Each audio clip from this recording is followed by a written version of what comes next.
You remind me of my Jeep. I wanna wax you, baby. Remind me of my bank account. I wanna spin you, babe. That's from You Remind Me of Something by R. Kelly. The song is smooth, with a funky bottom and a sexy lead vocalist.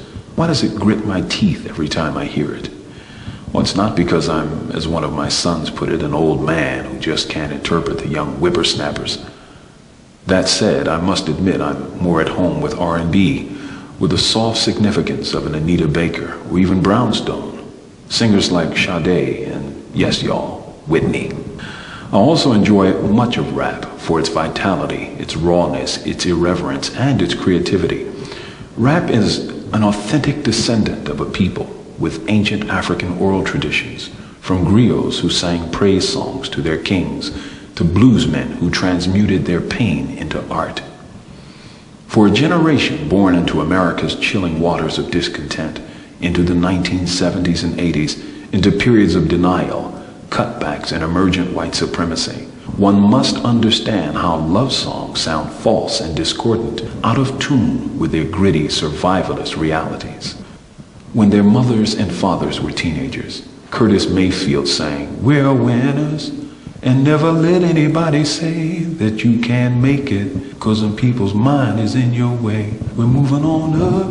Earth, Wind and Fire, in exquisite harmony, "Keep Your Head to the Sky," and Bob Marley and the Wailers thundered over rolling bass line, "Get up, stand up for your rights." The hip-hop generation came into consciousness on Tina Turner's "What's Love Got to Do With It?" or an egocentric mix that glorified materialism, like Run DMC's "My Adidas" about a pair of sneakers, or Houdini's "Friends," how no one can be trusted. Their parents grew up in the midst of hope and black liberation's consciousness. The youth grew up in a milieu of dog-eat-dogism, of America's retreat from its promises, of Reaganism and white right-wing resurgence. In that sense, rap's harshness merely reflects a harsher reality of lives lived amidst broken promises. How could it be otherwise? At its heart, though, rap is a multi-billion-dollar business permeating America's commercial culture and influencing millions of minds. It is that all-American corporationism that transforms rap's grittiness into the gutter of materialism. A woman, a living being, reminds a man of a thing, a car. That, to me, is more perverse than the much criticized bitches and hoes comments. This is especially objectionable when one notes that in America, in the last century, in the eyes of the law, blacks were property, chattel, things like wagons owned by whites.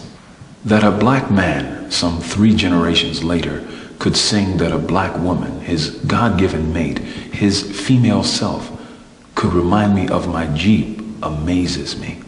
This isn't, nor could it be, a condemnation of rap.